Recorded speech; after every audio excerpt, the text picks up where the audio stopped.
A cold night over Ukraine began with a familiar sound, a distant alarm, a low mechanical hum. Then the sky tore open. Flames rose over Odessa as more than 100 Russian drones and missiles cut through the air like knives. People woke up to cracking windows and shaking walls. Children ran to basements before they were even fully awake. Russia had launched one of its biggest attacks of the year. Ukraine knew this was coming, but the scale still shocked the country. More than 130 Shahed drones, cruise missiles, ballistic missiles, all fired at cities where people were sleeping. Not military positions, not command centers, apartment buildings, ports, power stations. Russia wanted to freeze Ukraine before winter. They wanted to break spirits and overwhelm defenses. For a few hours, the night felt endless. Sirens mixed with explosions. Firefighters rushed through burning debris. Medics carried people with blackened faces out of destroyed homes. Ukrainians once again paid the price for Putin's obsession. But something different happened this time. Ukraine responded before the smoke even cleared. Their revenge was instant and brilliant. While Russian state TV bragged about the size of the strike, a silent operation was already in motion far behind the front. Ukrainian intelligence had been watching a very specific location for months. A location so important that destroying it would change the entire winter campaign. Donetsk International Airport, under occupation since 2015. Once a symbol of Ukraine's progress, now a giant drone factory and terror hub. This was where Russia assembled, stored, and launched the very Shahed drones that had hit Ukrainian cities. The warehouses were full of explosives, guidance systems, fuel, and warheads. Ukraine had traced every pattern, filmed every movement, and built a map of the entire system. They waited for the moment Russia felt untouchable. That moment came on the night of November 4th. And 24 hours later, Ukraine pushed the button. The strike began with almost perfect coordination. Cruise missiles flew low over the dark fields. Attack drones moved through the clouds without making a sound.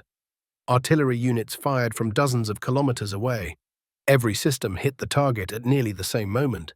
The first explosion lit up the sky like daytime. The second explosion swallowed the entire warehouse. Local residents said the shockwave blew out windows miles away. Russian channels began screaming something massive had detonated inside. According to Ukrainian intelligence, there were around 1,000 Shahed drones stored in that complex and more than 1,500 warheads, all vaporized. Imagine the scale. Every one of those drones was meant for Ukrainian cities. Those drones would have struck apartment buildings, power stations, train stations, shopping districts. Thousands of lives changed or ended, all gone in a single night. Russia's winter strategy collapsed instantly, but Ukraine did not stop there. After Donetsk, another target deep inside Russia went up in flames, a place Putin considered untouchable. The Kostroma power plant, Russia's third-largest thermal power facility, more than 3,000 megawatts of output. A crucial part of Russia's energy network. 730 kilometers from the Ukrainian border. According to Putin's doctrine, this plant was far beyond the reach of Ukrainian weapons. His officials always insisted that layered air defense would protect every major site. That doctrine died in one night. A Ukrainian drone made it through every layer and slammed into the gas distribution center of the power plant. The explosion was so big it lit up the forest around it. Regional officials tried to calm people by saying nothing serious had happened. But the images proved the opposite. Fire poured out of the pipeline facility, thick black smoke covered the sky, and the entire region experienced power fluctuations. For the first time, ordinary Russians saw what Ukrainians have lived with for nearly 2 years. Fear, confusion, the realization that the war had reached their homes, and the nightmare for the Kremlin did not end there. A third strike hit the largest oil refinery in southern Russia, the Volgograd refinery owned by Lukoil. This refinery processes almost 16 million tons of crude oil each year and provides around 6% of Russia's total output. It supplies fuel to civilian markets and fuel for Russia's military. The images of the fire looked like something out of a disaster film. Flames shot into the air, black smoke reached above the skyline. Emergency crews ran in every direction. And then came a detail Putin could not hide. Falling shrapnel hit a nearby apartment building. A 48-year-old civilian was killed. Russian state media tried to blame Ukraine, but early reports indicated the damage might have been caused by Russia's own air defense missile, which malfunctioned and fell into the building. Putin's systems could neither stop the drone nor protect his own civilians. Ukrainians have lived with this reality for almost 2 years. Now Russians were experiencing it for the first time. At the same moment, explosions rocked Crimea. An oil depot belonging to Crimean Fezbit ignited after multiple drones struck the facility. The fire spread through fuel tanks, and emergency services struggled to contain it. Crimea, which Putin called sacred. Crimea, which was supposed to be his fortress. Crimea, which Russian propaganda said was completely safe. Burning again. In just one night, Ukraine hit 4 of Russia's most important logistical assets. A drone launch center with 1,000 UAVs, a massive oil refinery, a deep thermal power plant, and a Crimean fuel depot. The message was simple. If Russia targets civilians, Ukraine will target the systems that allow Russia to launch those attacks. Ukraine does not strike apartment buildings. Ukraine does not terrorize people in their homes. Ukraine hits military infrastructure. Ukraine hits plants that feed the war. Ukraine hits the core of Russia's ability to kill. And this strategy works. According to analysts, the number of Shahed drones Russia launched against Ukraine fell by 1/3 after Ukraine previously targeted drone factories during the summer. Russia tried to rebuild stockpiles for winter. That rebuilt stockpile may now be gone in one night. This creates a nightmare scenario for Putin. He does not have enough air defense systems to protect everything. He has to choose. Does he protect the front line? Does he pull systems back to defend deep energy sites? Does he risk the capital? Does he reinforce oil refineries? Or does he defend drone warehouses?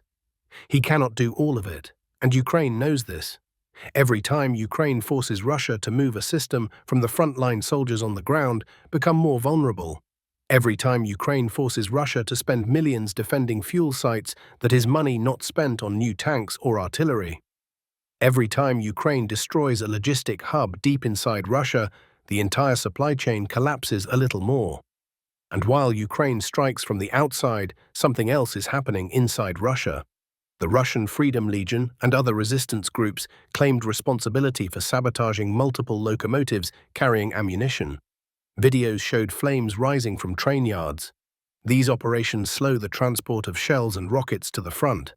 There was another humiliation for the Kremlin. Power was cut to the launch complex at the Vostochny Space Center, Russia's pride and joy, a symbol of national power. The electricity was shut off due to unpaid debts of more than $600,000. Even the space program cannot pay its bills. This is not the behavior of a stable superpower. This is what collapse looks like from the inside. And it all happened around the same time Ukraine delivered its most successful coordinated strike of the war. Imagine what Putin's allies saw when they watched this scene unfold. China saw a partner who cannot defend his energy grid. Iran saw its drones destroyed before they even launch. North Korea saw a man begging for ammunition while his own infrastructure burns. These regimes support Putin because they believe he can challenge the West. But a leader who cannot protect a major power plant 700 kilometers from the front does not look like a global force. He looks weak, he looks overwhelmed, he looks defeated. And inside Russia, something even more dangerous is growing. The illusion of safety has been shattered. Russians believed Putin when he said the war would never reach their cities. Now they hear air raid sirens, they see fires outside their windows, they see flights cancelled at 13 airports, they see confusion in the government, they see panic on their Telegram channels, and most importantly, they see that Ukraine is not helpless. They see that Ukraine can strike back. On the night of November 5th, something much bigger than buildings or drones was destroyed. Putin's authority cracked. The idea that Russia is untouchable died. The lie that the war is far away collapsed. Ukraine's response was not emotional. It was strategic. It was the product of intelligence, planning, precision, and patience. 1,000 drones gone, a refinery burning, a power plant offline, a fuel depot destroyed. A message sent: if Russia hits civilians, Ukraine will hit the foundations of Russia's war machine, and it will do so again. Ukrainians went through another night of fear on November 4th, but on November 5th they showed the world what determination looks like. They showed that even while exhausted and outnumbered, they can outthink, outmaneuver, and outsmart a much larger enemy. They showed that revenge does not mean brutality. It means hitting the weak point of an aggressor. It means exposing lies. It means forcing impossible choices. The question now is simple. How long can Putin pretend everything is under control? How long can he hide the fires? How long can he convince his people that this is normal? How long before Russians ask why their homes are shaking because of a war they never voted for? History is shifting. The night of November 5th will be remembered as the moment the war came home to Russia, and the moment Ukraine proved it could strike anywhere. The world saw weakness on one side and resilience on the other. And this story is far from over. Before you go, remember, we're completely independent. No big networks, no sponsors, and no government influence. In a world full of corruption and scripted news, your support keeps real journalism alive. So please like, share, and subscribe. It truly helps.